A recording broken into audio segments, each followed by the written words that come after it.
Welcome to High Performance Hockey Podcast. Today we're joined by Professor Franco Impellizzeri. Franco works at the Human Performance Research Center, Faculty of Health, the University of Technology in Sydney, Australia. He's authored several publications in both peer-reviewed and indexed journals in the area of sports science and orthopedics.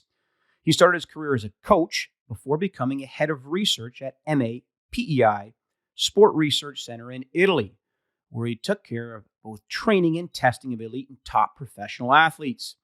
Franco also worked the clinical setting as a senior research fellow at the Schulstitz Clinic in Zurich, Switzerland, developing his research in the area of clinical outcome, focusing on Clinimetrics. Franco is a member of the editorial boards of various scientific journals, including editor-in-chief of Science in Medicine and Football. His most recent research areas and interests in sport are research methods and injury epidemiology. To consolidate and increase his competency in epidemiology, he's almost completed a master's degree in clinical epidemiology at the University of Utrecht. He's a fellow of the European College of Sports Sciences, member of STORC, the Society for Transparency, Openness, and Replication in Kinesiology, Australian Epidemiological Association, and member of the Skeptic Society. He's collaborated with international and national federations and organizations as a scientific consultant and a strength and conditioning coach. He's accumulated experience as a strength and conditioning professional for athletes competing at all levels of sport, including both winning medals, the Summer and Winter Olympic Games. It's a fantastic conversation that we have with Franco. We speak about being a member of a skeptic society. What is a skeptic? We speak about critical thinking, sports science. We speak about measurement, specifically clinimetrics, validity, and reliability. It's a fantastic conversation. Welcome to the podcast.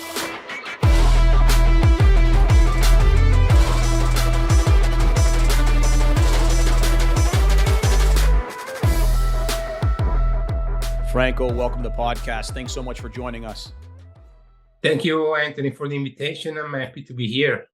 Huge fan of yours from a distance. I was a 40-year-old PhD student not too long ago, and your work really inspired me. I really like the way you think. I like your critical, rational skills. Obviously, a lot of the papers that you write speak for themselves, and it's given me a whole new lens in terms and measures of my critical thinking skills and the way I think, period, as a sports performance expert. My question for you is to start. You've got a really, really vast resume in terms of pragmatic experience, academia, but I want to start with a basic question. You are a member of the Skeptic Society. What does it mean to be a skeptic? Yeah, that's actually one of the first society I joined, I think it's more than 20 years ago. And the reason is because I had always this sort of attitude. Because basically being skeptical is not what a lot of people think. I mean, being skeptical is just that you need more support before embracing a theory and hypothesis, something like that. So being skeptical is not that you don't believe in anything. Yep. Yeah, you don't believe in terms of it's not a faith, but it's just more an approach based on which you want to see more evidence when behind some claims. And that was a bit my attitude always.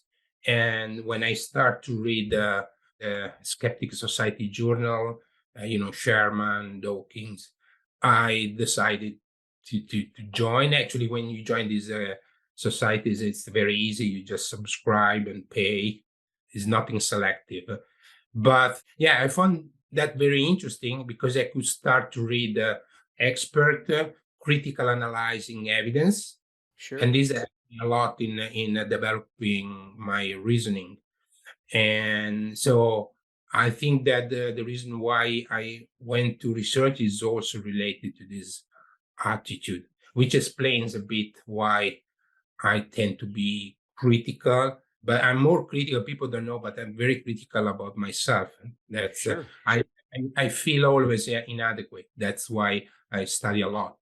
So that feeling I have is probably what pushed my quest for more statistical, epidemiological, methodological knowledge.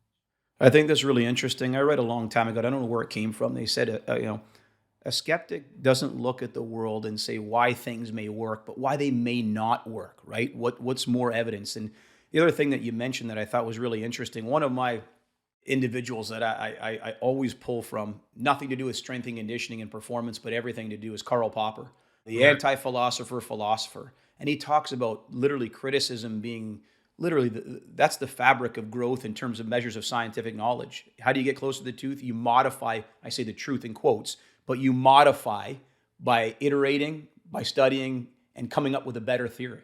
So I think those are really important things.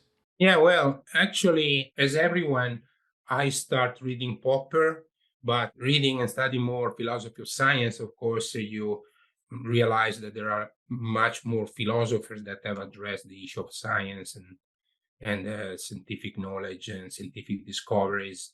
So, for example, I think I'm more in the direction of Lakatos, if I have to be honest.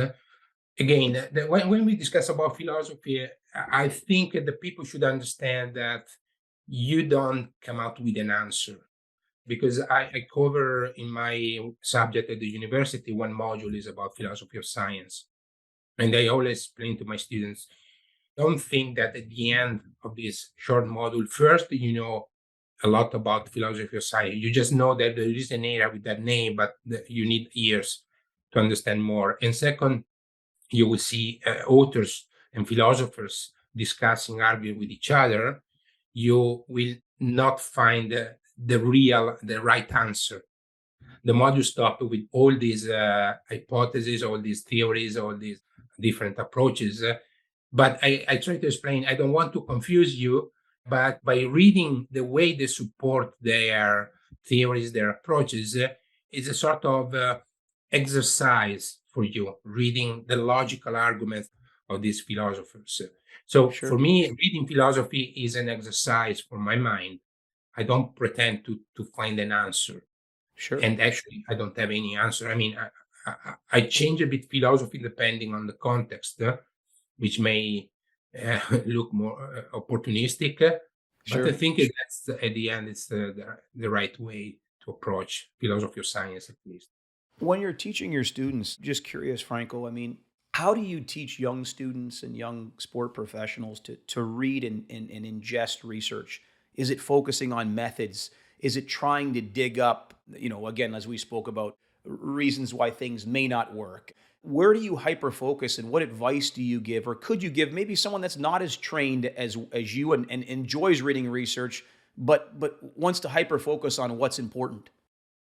Well, the new subject is very different than in the past, and I can tell you why. I had some chats with my colleagues after and during the COVID, the pandemic, and I was saying that I was a bit surprised about the lack of logic of a lot of researchers that I know or that I just read. And I found this a bit disappointing because researchers are supposed to have a very rational approach, and we all have bias, but in theory, a researcher should be able to control a bit more all our biases. So I found that there was really a lack of basic knowledge of subjects like logic. So a lot of sentences are illogical, so are formally wrong in terms of Sure, logic. So I said that there is a problem in our area, sports science and research in general. But since we are academics, if there is a problem, we are part of the problem. So we have to understand how we can try to help fixing this problem. So I propose, and I'm happy because I have a very supportive team and colleagues. I propose to change completely our subject on research methods because it was very centered on methods. And I said, for example, the statistical part that was quite big in the previous program. I said that's not important in my opinion. And nowadays you have courses online, you have books, you can find what you need everywhere. What I think is lacking is someone telling people, for example, what to study, what to read, how to develop a critical attitude. And what is critical thinking? Because critical thinking, most people think that, it's a sort of, is only an attitude. But the critical thinking is an attitude, but should be supported by knowledge. And this is, in my opinion, what most colleagues don't understand. We need more knowledge and you need to study more.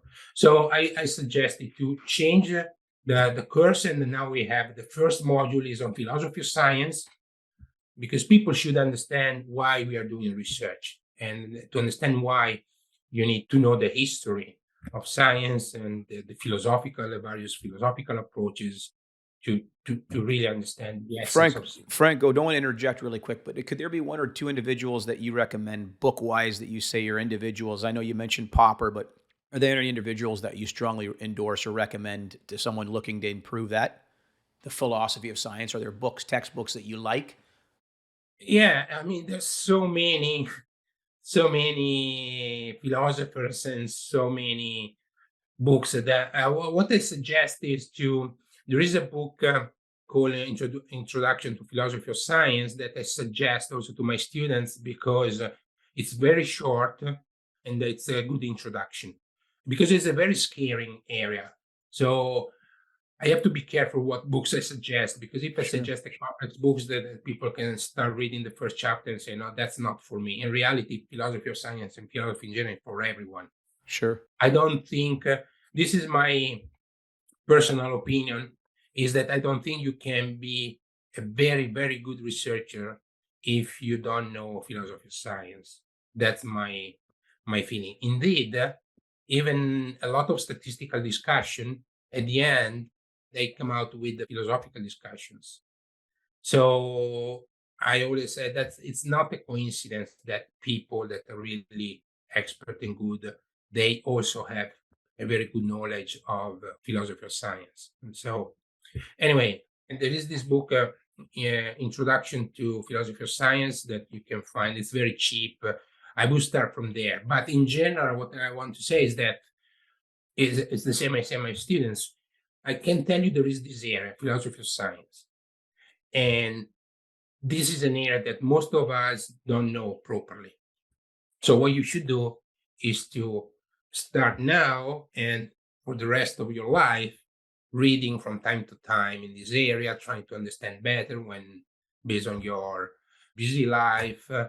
I try to show to my students what they don't know and what they need to know. Because if there's even if in one subject I cannot cover everything, but I can tell you these are the areas that are relevant. So, for example, the second module is on critical thinking and logic. So I show the basic of logics, the logical fallacies, because we commit a lot of logical fallacies and informal fallacies. So if you know the rule of logics, you can spot some of these logical issues. And I mentioned about, and that's important, confirmation theory, which is the theories investigating basically when evidence is evidence. Because these are loaded terms. So people say, there is evidence for this, and that. But the term evidence is very loaded, and depending on how you approach the term, may have a slightly different meanings. And there is an entire area just studying when evidence is an evidence. And the problem is that when you start to read in this area, you may have problems in interacting with people, because when you think about evidence, immediately a lot of theories come out in your mind, and you use words with a specific meaning or a different meaning, while people normally use these terms more loosely. And it doesn't mean that there is one clear definition of evidence or anything, but normally people don't know how I'm approaching this, for example, the area of evidence, from what philosophical or based on what authors, whether it's more probabilistic or other approaches. So this sometimes makes me uncomfortable when I speak with people, and ultimately I tend to go away because it's a bit complicated. So just to conclude what I was saying, so we have philosophy of science, critical thinking with logic, with some mention about confirmation theory and decision theory. So I want students understand how decision can be made, and or what is the implicit approach of some of the decisions they are going to take to make. So, and I think this so balancing risk and benefit, attributing probabilities of risk or probability of benefit things, which are sometimes arbitrary and subjective, but this also helps understanding why, for example, we have biases and why we need stronger evidence to fight our biases. So if you have a very strong belief, it's very tough to make people changing idea. So the only thing we need to do is to keep our confidence in theories or whatever at the level that it's more sensitive to new evidence. Because if you strongly think something, you need a very strong evidence and more than several studies before this push down your confidence. If you stay in the middle and you are open, you only think I may be wrong. That's much easier. And only the last weeks are about specifically research methods. So I don't cover any statistical test like in the past, but it's more the basic concept of statistics. So what is a p-value, confidence interval, which most people think they know, but they don't. And so I have values in the long section just about confidence intervals, including limitations or different perspectives. It's more to create this mindset in students, or let's say future researchers or future sports scientists.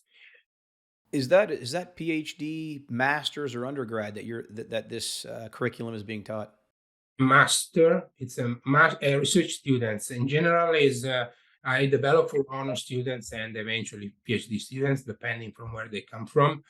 And now is also in our Master of High Performance with some modification, because if you work in high performance, you have to deal with this evidence. It's amazing, really. We talk about it in North America. Now, I can tell you from my experience, so there's bias here, of course, but I don't believe in the undergrad level and the master's level there are critical thinking courses like that. To me, it's brilliant, and I think it's much needed. I mean, look at some of the debates on social media. Every informal fallacy you Yeah, could probably throw: ad, post hoc ergo propter hoc, ad veracundium, ad populus, ad hominem at times. I mean, there's a lot of critical, rational, gray matter or white matter that I think can be trained. And I don't. Again, I can only speak from my experience, but I don't know if that happens in North America like it's happening in your curriculum that you're teaching. So hats off to you. That's impressive. yeah. I mean, it's the difficult part is to explain students why these boring topics are important.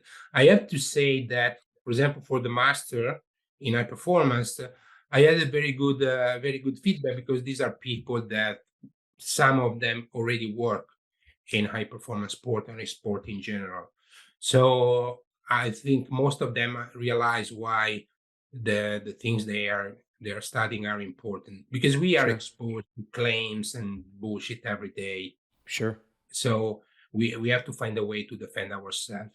But the most important point is that we try to explain that you don't need to be always an expert, for example, in statistics, to understand that there's something wrong. And I don't mention the topic because otherwise I open a debate, but I use some examples in which I explain how we understood there was something wrong before examining from a statistical and computational perspective, because the logic behind some theories was inconsistent and was weak. Mhm. So, and these are things that you can understand even if you don't have a strong statistical background. So you Sure. can smell there's something wrong there. And one of the nice exercise that actually I always suggest to people is to try to make diagrams. So write your ideas, variables, or whatever. Try to draw errors and try to understand how your all your concepts are related to each other. Because when you cannot do that, this means that your ideas are confusing. And this is fine because some topics are very complex So basically, it's not always easy to connect all the dots, Sure. but this is a good exercise. Also, this is a recent discussion I had, also with dynamic systems, because someone told me that I was discussing about dynamic systems, and yeah, but it's not easy to draw graphs, these kind of things with dynamic systems. It's easier, for example, in causal inference. And I 100% don't agree with that. I mean, it's difficult in both areas, but also in dynamic system, they have their diagrams, and they Sure. have a very long history in developing their diagrams, because at the end of the day, in dynamic system, the real dynamic systems transform everything in mathematically. They develop this mathematical model, which means that there are connections between the various variables, let's call it this way. So a dynamic system have a long history of diagrams. So I think that's important to try to organize our thoughts. Because sometimes I know it's very confusing. I'm very confused. This is a good exercise. And to do that, knowing the rules of logic can help.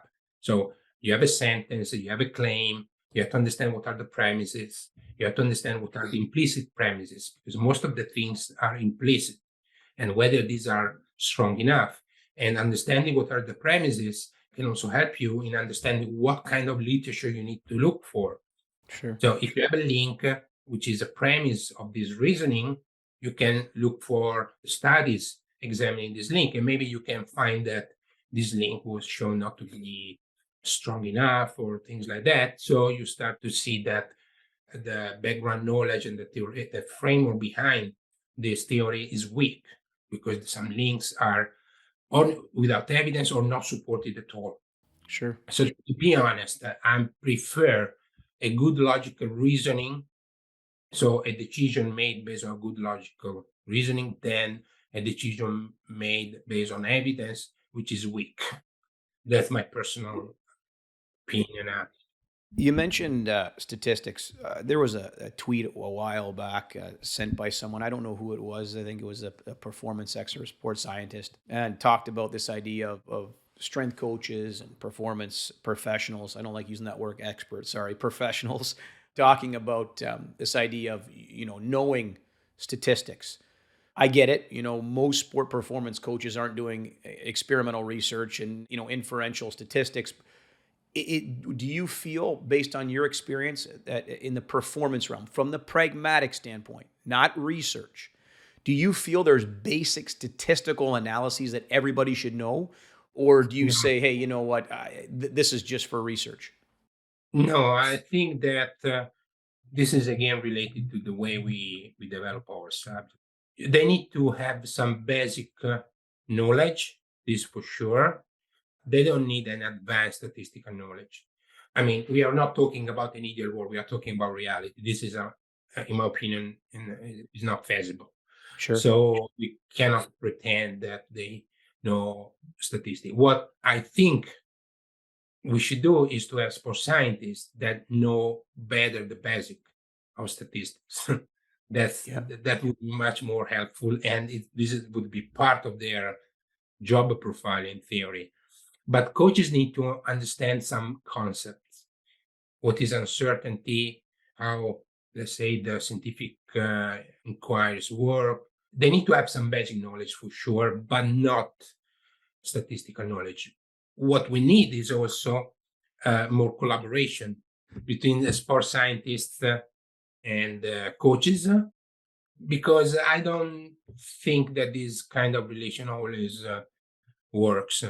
So, but if this relation is strong enough, the coach will rely on the knowledge of the sports scientists. Yep. So they don't need to develop their own, and with the time they will assimilate some information. So to summarize, I think that the coaches or standard clinicians need to know some basic concept, strong, more conceptual, and collaborate if they can with sports scientists.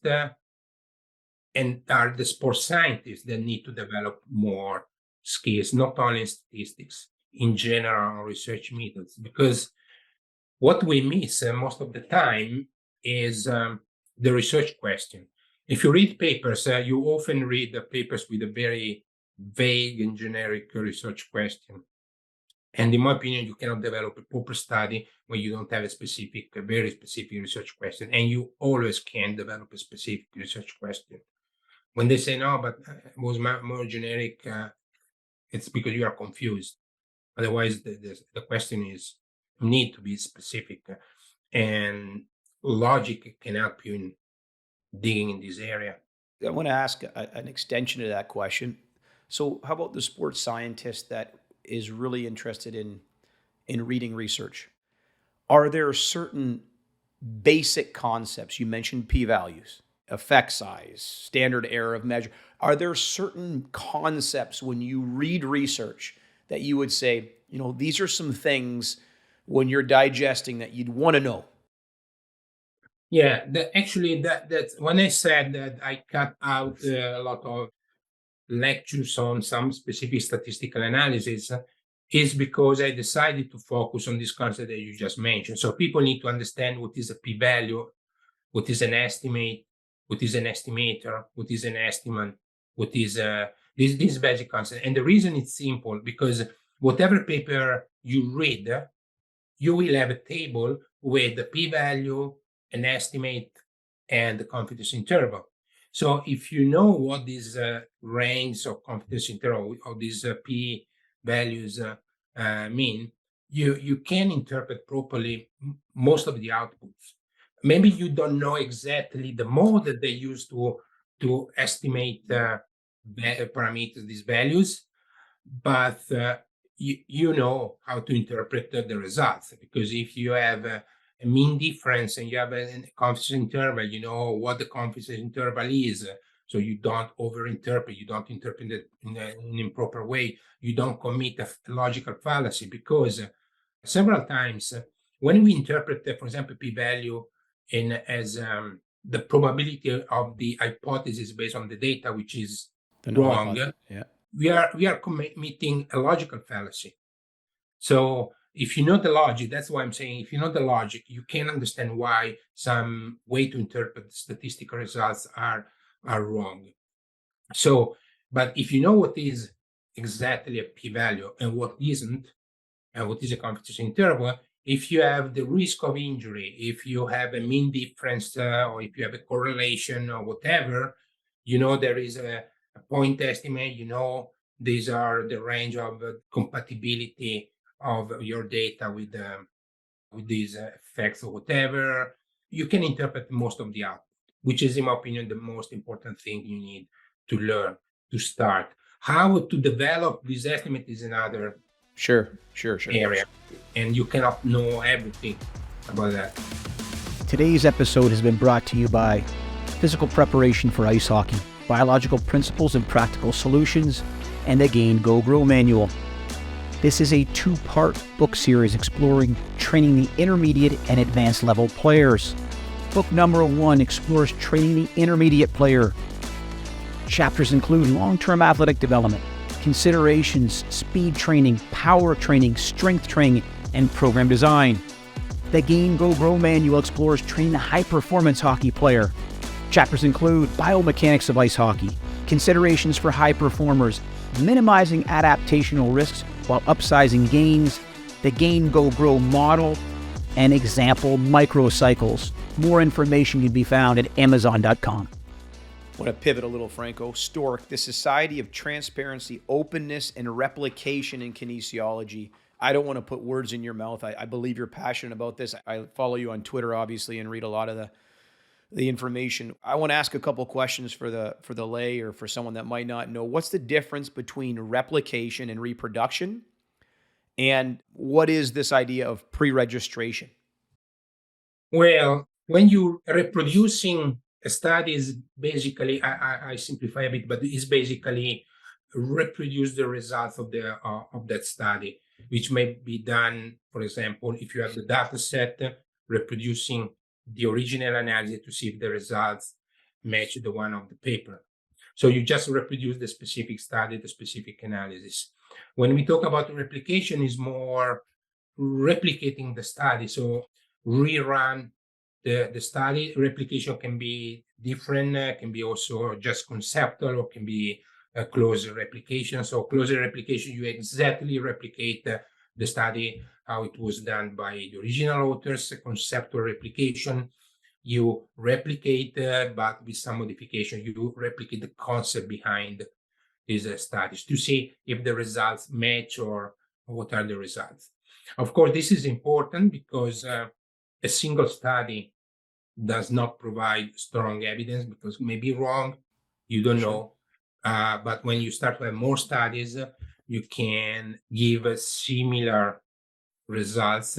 You are more confident about the effectiveness, for example, of an intervention. Clearly, replication doesn't mean that a new study is supposed to give you exactly the same or a very close result, because if you replicate, there is a distribution of effect around the true effect.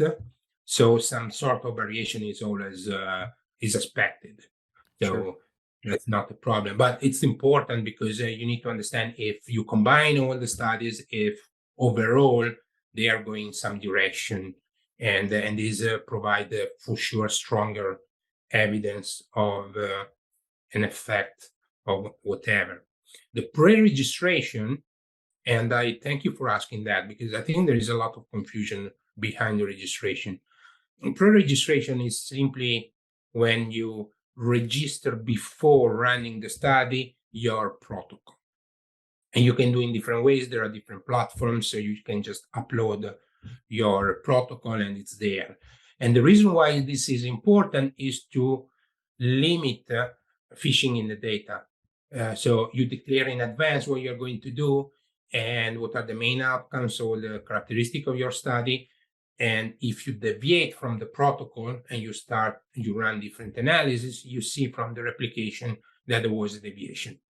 Some deviation are perfectly fine as long as you declare them, but that's it. I mean, it's just a question of transparency.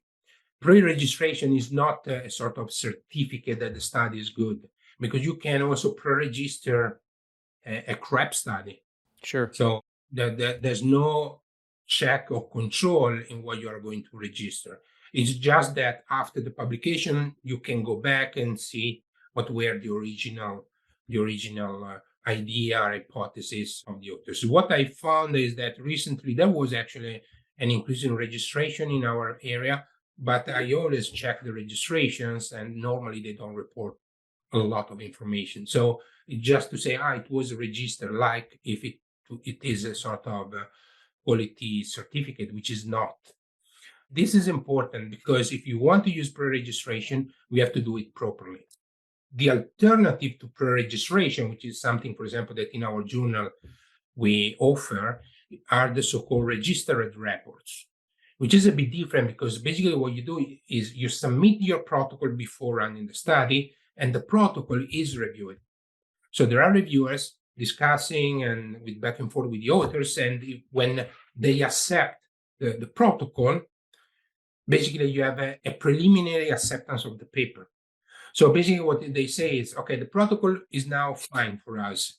If you complete the study exactly like is written in this protocol, whatever the result, it will be published. And this is the best way, first to check the quality of, or let's say, to discuss about the protocol before you run the study. Because if there is an error, sometimes there are very unfortunate errors, so that it could be easily fixed, knowing in advance. In this way, you know in advance before collecting the data. For example, the randomization was wrong or things like that, that can be easily fixed. And in addition, it avoids the publication bias, because if you don't find any result, or the results are in the opposite direction of the rest of the literature or whatever, no reviewers can reject the paper, because the paper has been already accepted. So that's the best way. Even if it's not common, that would be the best way. I think they call that publication bias, otherwise known as the file drawer problem, not posting or not, because there are many things I believe, and you would know this more than I, but we can learn from p-values that are above 0.05. that might not make it into quote Yeah. unquote journals. I want to pivot if I may. 2009 article, test validation in sports physiology, lessons learned from Clinimetrics. I know this is a long time ago. I know you probably said, Anthony, I've changed. I mean, this is a long time ago. I love this article. Like, I keep coming back to it, probably to a fault. I want to go over several of these concepts in the article, realizing, Franco, that they've changed, and I'd like your narrative on why they've changed. But I want to start with a basic question. What is clinimetrics, and why the heck does it matter in sports science? In 2007, I changed area and I moved in clinical setting. I started to work in clinical setting. And after 1 year, I was working neuromuscular lab.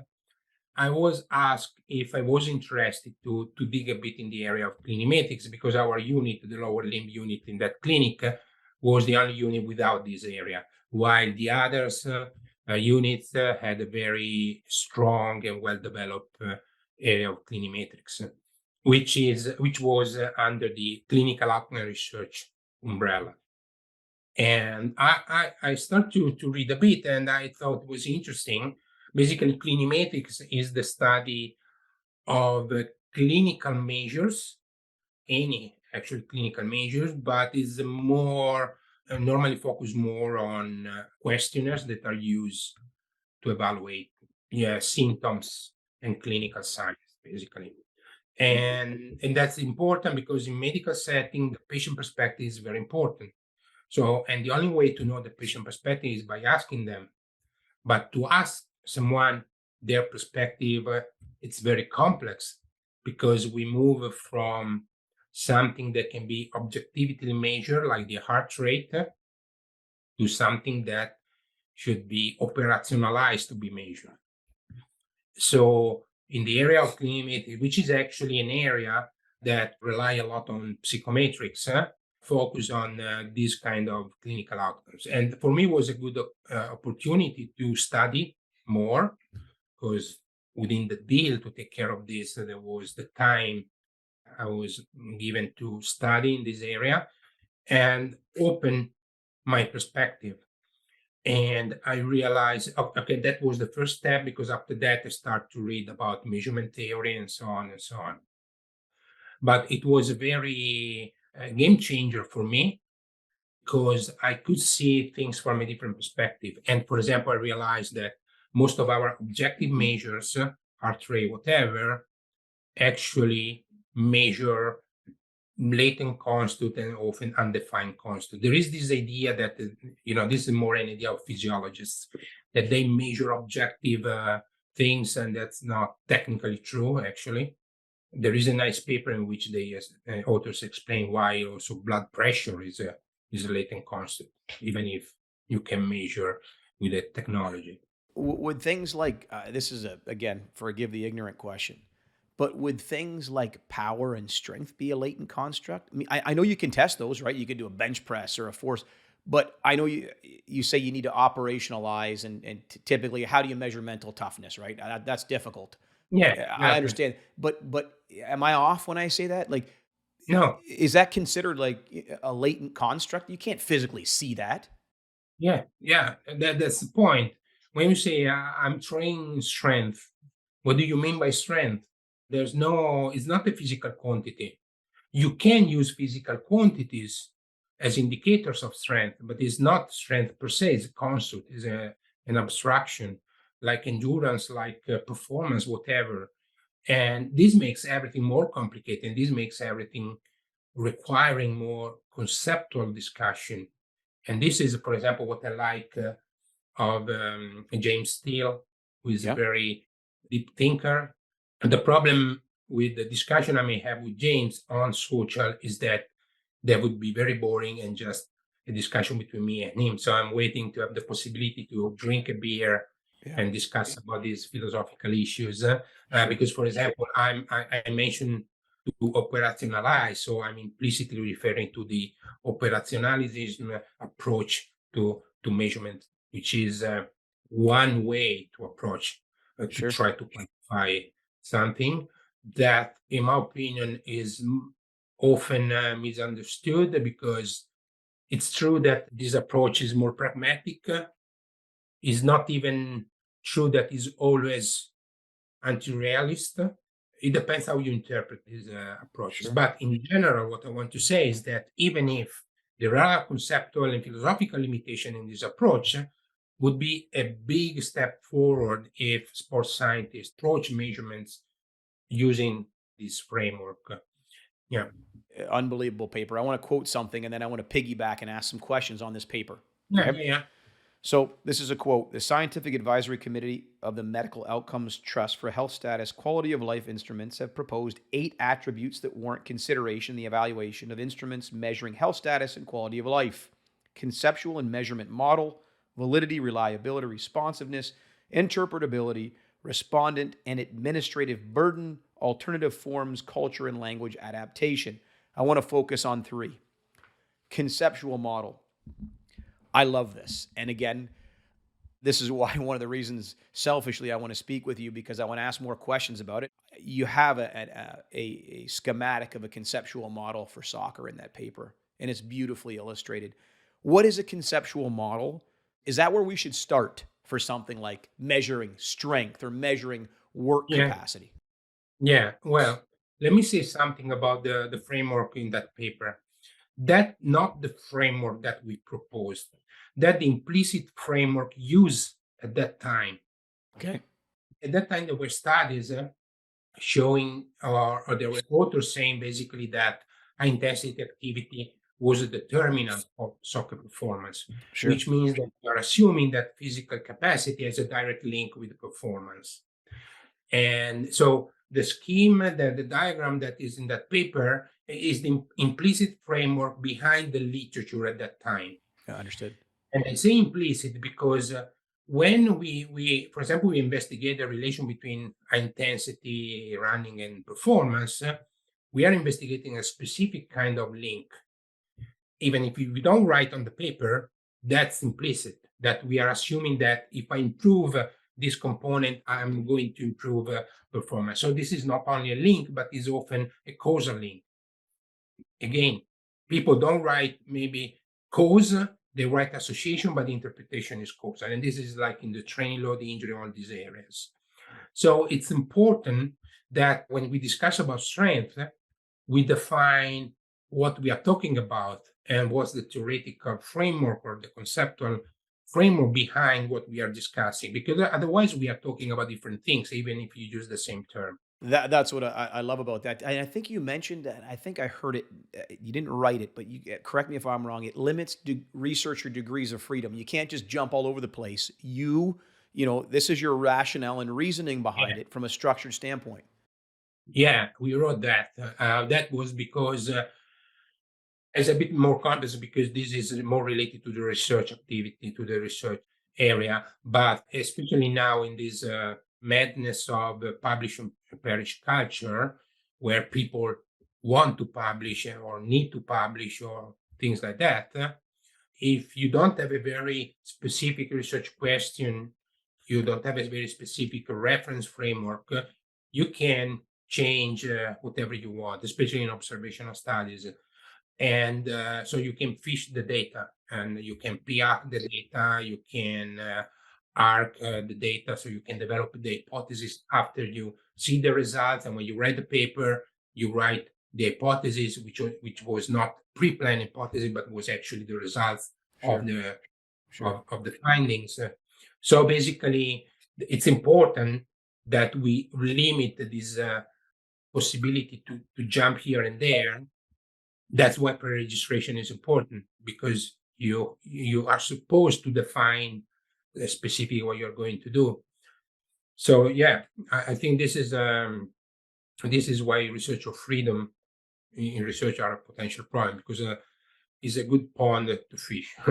I think it's brilliant too for pragmatic practitioners that aren't in research. Like I find it, I don't know if it organizes my thoughts better. I don't know if that's the answer. I'm sure that, but from a pragmatic standpoint, would you recommend coaches, for example, if you're testing strength, power, start with a conceptual framework? Is that the place to start? Now we move in more in a apply setting, Okay. and I'm still working with the coaches. And the way you can approach this from a practical perspective is depending on your role. But if you are the sports scientist or the scientific consultant, whatever, the first thing to do is to discuss with the coach and try to ask questions to develop this framework, which is, as I said, most of the time is implicit. So people say things that assume a certain relations between concepts, but they don't know exactly. They never explicate this framework. So what you should understand, what you should do is to speak with the coaches, speak with the medical staff or whatever, asking questions to try from their answer to develop this model. For example, one say, I think strength is important. Okay, what do you mean by strength? What kind of strength are you referring to? So maybe you may come out with this, which is maximum strength. So, but why do you think maximum strength is important? And they may provide their explanation. And maybe they say, oh, because strength can influence, I don't know, tissue strength. And that's, which is a very specific question. Yep. So, for example, in that situation, you can say, okay, so we can have a look to the literature to understand there is a differential effect on the muscle architecture and morphology, depending on the training regimes and so on. So you can start to develop this framework by discussing and asking. This is the way, for example, when we develop, let's say, monitoring systems, the normal question is, what's the best metric? There's no best metric, actually. There's not such a thing. So my question is usually, why are you training people in this way? So why are you using, I don't know, high intensity running? Why? And this is the way you develop your framework. And they can say, this is the example we use in the last paper, because you have a stimulus that can improve, I don't know, neuromuscular control. Okay, so high intensity running is related to neuromuscular control. The first step we can do is to try to see if there is really this relation. And after that, you can say, okay, so the goal when you design, you write down your training, is to have your players running above a certain threshold, depending, for example, the percentage of maximum speed. That's a metric that we can use in monitoring. Sure. Because the monitoring is to allow coaches to do what they want. So this is a bit tricky, also the role of sports scientists. Most of the time, I'm there to help coaches to do what they want. If they ask me an opinion, I can provide my opinion, but it's not my job. My job is to say, okay, you are paid to train people. The team, the club give you a lot of money. If you fail, there's probably you are fired. So you take the responsibility of this, and you want an help to do what you have in your mind. As a supporting staff, this is my job, even if I don't agree with what you're doing. And it happened to me that people wanted to use this acute chronic ratio. My job was to help them. So I did it.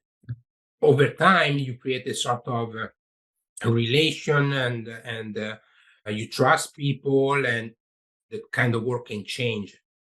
But pragmatically, this is what we need to do, is to help coaches in conceptualize what they have in their mind. And this can be done only speaking with them, discussing, chatting, and after you can provide the results. Okay, what we discussed in these weeks, this is what you think based on what the information you provide me, and maybe when they see the diagram, say, yeah, no, but I didn't meant that, and you refine. So you try to show them if what they are doing makes sense. And this happened to me a couple of years ago with a coach using some kind of exercise, because it was convinced that there were a lot of accelerations and this could have a neuromuscular effect. So I just showed the distribution of the accelerations, and the coach me said, oh, I feel a lot of accelerations in the mid portion, so in the low and medium level of acceleration, so I don't think this is enough. Say, yeah, that's the point. Probably is not enough. So I could find the answer, and the metric was the number of acceleration, because that was the idea behind the training. Sure. I don't provide other metrics or whatever. I start to be very allergic to metrics. So Well, metric fixation is running rampant right now. Golly. I want to get into two other things, and I want to respect your time here. we're coming up on the hour. Maybe I can craft these into a more pragmatic. I know I wanted to focus on validity and reliability. Okay. Maybe if you could give us a pragmatic, for example, validity, what is it? Reliability, what is it? And perhaps let me give you a situation, and maybe we can role play. And I'm Yeah. thinking about a technology. Maybe it's a force plate or a external workload monitor. I want to make sure it's valid and reliable. What are the metrics that I'm looking for in the research, published research? Like, what would I want to look at and compare it to? How would Yeah. I make those decisions if I'm a sports scientist looking at acquiring a technology? Yeah. Well, that's a complex topic. Validity is a broad concept. There's not such a thing of like valid test in general, Okay. because the concept is broad, but the application is very narrow. I mean, the validity is context dependent, Okay. and the measure can be valid for something, but can be not valid for something else. Yes. And I see this as a confusion. This is actually an old confusion, because maybe some authors test the validity of the measure for something, and it doesn't work in that area, and they say, okay, so that's not valid, which is wrong. It's not valid for that specific thing, but maybe valid for other things. And the same the other way around. Something is valid, for example, a GPS can provide you an accurate measure of the displacement, and that's valid to measure the displacement, but the measure itself may be not valid to measure, assess, or to provide other information. Sure. So this really depends. And I know you know that about the example I made. The heart rate is good for measuring aerobic stimulus. It's not for strength. So if I use the heart rate during a bench press and they say, oh, there's no relation with muscle activation, this kind of thing, so it's not valid measure of neuromuscular. Yeah, okay, that's fine. It doesn't mean that the heart rate is not valid in general. It's just not valid for that specific thing.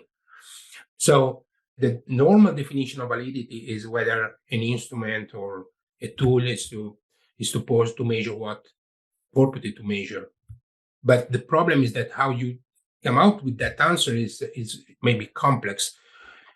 There are now in sport, let's say, readiness. I don't know, sport readiness, playing readiness, whatever. Readiness is one of the concepts that actually I just found out when I came back in sport after this break in orthopedics. And initially, I couldn't understand what was this readiness initially. And even now, actually, I don't know what readiness Yeah. means. And this is an example of a concept which is undefined, is very ambiguous. I try to read a bit of literature. There are different ways to interpret that. But what was more concerning is that the questionnaires that are used to measure, let's say, wellness, have been used to measure readiness. Like if readiness and wellness are exactly the same thing. In reality, we have no definition of wellness in this area, and we have no definitions of readiness. So everything in this area is confusing. And this means that we really need to understand validity, we really need to understand and define a bit better what we want to measure and why, because the validation process is based on this other prerequisite. So knowing what you want to measure, defining what we want to measure, and understanding, for example, the relation between the different measure. Because if readiness is a multidimensional constant, we need to understand what are the other dimensions. One of the questions I always had and struggled with for validity, and if this gets on a different topic, we can shut it down. But I always, this idea of criteria on validity, we have a gold standard. What happens if you don't have a gold standard to compare it to? Like, do you just go on face validity? Like how does that, Yeah. you just go on professional opinion? No, we don't have a gold standard. Most of it not. I mean, the gold standard now, the term gold standard is not used that much anymore in Okay. psychiatric and other areas, because it's difficult to define a gold standard, and people may interpret the gold standard in a very extreme way, let's say. Because gold standard is sometimes the best that you have in that moment, and the best you have in that moment maybe not that good. Sure. So gold standard is more normally a convention. I mean, an instrument that is used in the research area, but it doesn't mean that that measure is the best, is good, or whatever. So most of the time we don't have a gold standard. That's why a conceptual framework is important, because the evidence, I tend to agree with the new standards that basically define validity as a broad term, and they don't like to use terms like predictive validity or theorem validity. So there is validity, and there are different kinds of evidence that you can provide to support the validity of a measure.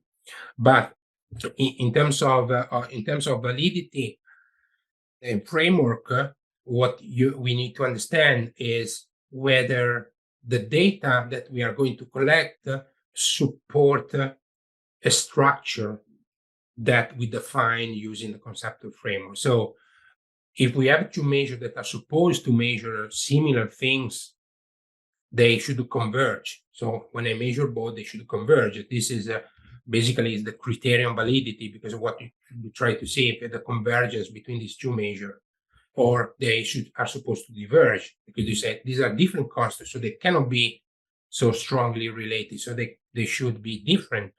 And this is important, because what you can see in some papers in sports science, that people calculate these big matrices with correlations, and when they find significant correlation, they basically use as a support to the validity. But that's not enough, because also the direction, the strength related to the framework, the conceptual framework you have.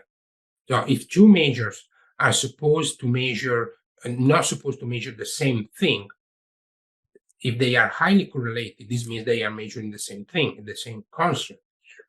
So this invalidates the idea that these are two different concepts. And I give you an example using objective measures so people may understand, and also this idea that objective measures are immune about these problems. There are some metrics, I don't mention these, we avoid the debate. There are some metrics proposed by different companies. So there is a company, some companies of GPS, they try to use as an argument to sell the product developing metrics. So there are metrics that have different name, and they're being developed or pushed by different companies. But if you correlate, the correlation between these matrices is 0.9. So despite the different name, they're measuring exactly the same thing. So this means they are measuring the same latent constant, latent variable. And most of the time, these metrics are influenced all by total time, for example. But the problem is that if you don't realize that, what they tend to do is to give an interpretation of the physiological mechanism behind this matrix from the name. So if I call, and the name is made up by the company, so they wake up in the morning and say, let's call in this way. So if I call something eccentric index, if I tell you this is the eccentric index, what do you think? This is an index reflecting the eccentric components. Sure. But we don't know that. If this is the name, and this is the implicit assumption behind this name, you should demonstrate that the component is related to the eccentric strength or activation or whatever. So this is the way you validate the measure, because you don't just have to take the name as granted. So this is the name, this is what this measure is supposed to reflect. You need to ask for evidence that these. It's hard to do though, right? Because all of it's black box. Am I right? I mean, you can't get algorithms like that most of the time, right? Right? Yeah, It's all black box. true. But you can check the outcome. I got it. So let's say you have a number, they call whatever they want. You have no idea how they generate this number. And it's okay, I don't know. But this number should reflect this physiological characteristic. So let's see if it's true. But the physiological characteristic should be defined, because this is where people can play a bit. Because if it's not defined, I try to see if this variable is correlated with 10 physiological variables. If I find one correlated maybe by chance, you say, oh, you see, this variable, this metric is valid because it is correlated to this number. But in reality, it's not an evidence of validity, because you need to explain before actually, in theory, running this study of these correlations, why this metric should be related to exactly that measure, Got it. what is supposed to reflect physiologically or biologically speaking or psychologically speaking. And this is where we need to improve and discuss more when we talk about matrix. We now also sports scientists, they invent matrix every day. They because Uh, every time you have a new idea for a new matrix is a potential paper. it's crazy. I think it's getting worse. By the way, I think it's just there. We're swimming in a sea of them. I think I call it metric fixation, and the Yeah. hardest, the hardest thing. This is why I like the conceptual framework. This is just me. I like to start with the conceptual framework and take a look at the scoreboard and work backwards. Like my friend Fergus Connolly would always say, start from the scoreboard. And you know what you find, Franco, is the hardest things to measure are the closest to the scoreboard.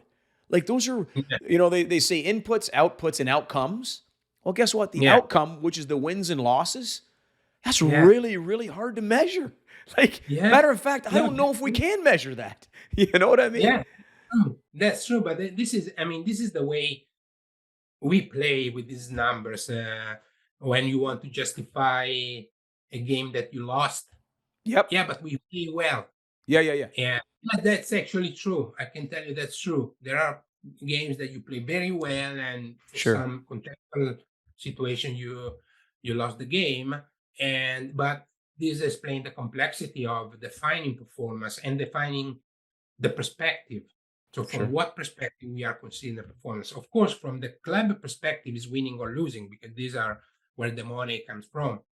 But what you said I agree. But I want to say that the problem of all these studies inventing matrix or validating matrix is that this is noise, and maybe among these all these studies there are some interesting and potentially very helpful matrix, but these are hidden in a mountain of noise because if you have 100 studies and matrix and you have a 2 3 that are potentially good, of course you miss a bit in this mess.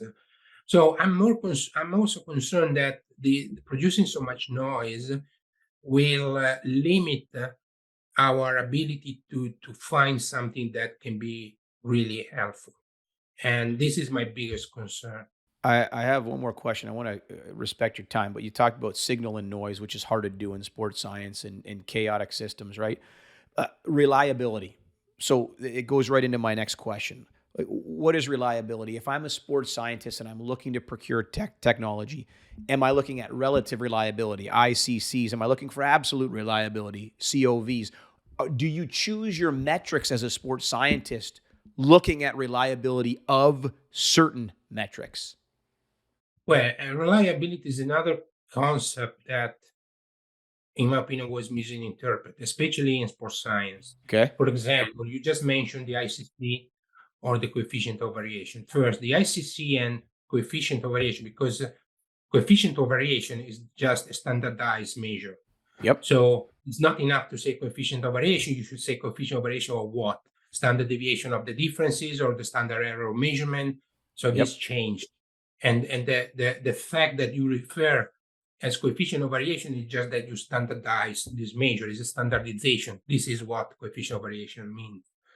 But ICC, which is a measure of reliability, and coefficient of variation, let's say standard error of measurement, which is a measure of agreement, these are two different concepts with two different applications. For example, if you want to understand whether a test may be okay or good, acceptable to detect differences between individuals, you refer to the ICC. But if you are more interested in longitudinal changes, you should be interested more in the agreement. But when you read papers, you don't see this differentiation. So, for example, and this is a problem because some journals, for some reasons that, in my opinion, are not strong, they require the ICC of the test. It doesn't make sense, especially if the study is longitudinal. Why the ICC? So, but and in addition, if you are asking the ICC should be used in the study. Otherwise, why do you use it? Sure. And so it's a bit of a mess anyway. But these two concepts are different, so people should understand when one is relevant or the other is relevant. Okay. The other, let's say, standard used in sport is we recently had a discussion also on Twitter about the use of benchmarks to define when something is reliable or not. In general, benchmarks, I know they may be useful just to give an idea, but are very dangerous. And the 10% benchmark for the coefficient of variation, but again, depends what is this coefficient of variation. But the 10% has no empirical or any kind of support. There's no such a thing that 8% is good or bad. It doesn't matter. I'll give you an example. We made a lot of years ago a study in which we found, I think was the mean speed during an RSA test was the most reliable. But the problem is that the reason why it was reliable because it never changed over the season, whatever you do. So it's reliable because it's not responsive. Sure. Something doesn't change. Yep. So one of the ideas is to understand the reliability and the agreement in terms of responsiveness, how much the measure is responsive. There was a nice study by Marcoram and Hawkins about the time to exhaustion, which has a very high coefficient of variation. It was 24%. And so people at that time said, no, you don't have to use it because it's not reliable. But the problem is that the magnitude of the changes after an intervention or environmental conditions is 100%. So even if it's 20-25% is a CV, but this parameter change 100%, so 4 times the reliability, I would use this much more than something that is below 1% because it never changed. Uh-huh. So understanding the reliability in terms of responsiveness is important. If we interpret the reliability as the noise and the changes that we want to detect of the signal we are interested, comparing these two quantities may be useful. Excellent. So that it's important, but the message is don't use these values alone to decide whether a measure can be used or not. Try to understand what you want to detect over time, if it's over time or between individuals, and move from there. Excellent. Unrelated question now, but last one. What's next for you, Franco? What do you see yourself in the next 5 years? What's your legacy in sports science? Actually, it's now 3 years. I'm working hard to improve my knowledge in epidemiology, and because I would like to move more in that area. It's very difficult. It's very, very. The more I study, the more I'm depressed because I feel lost. I'm lucky enough to have people mentoring me and helping me, like Ian Schreier, who is, in my opinion, one of the best researcher in the area of sport medicine and epidemiology, and I'm very grateful and happy that is helping me. But again, every time I try to understand more about the topic, after a while, I'm very confused.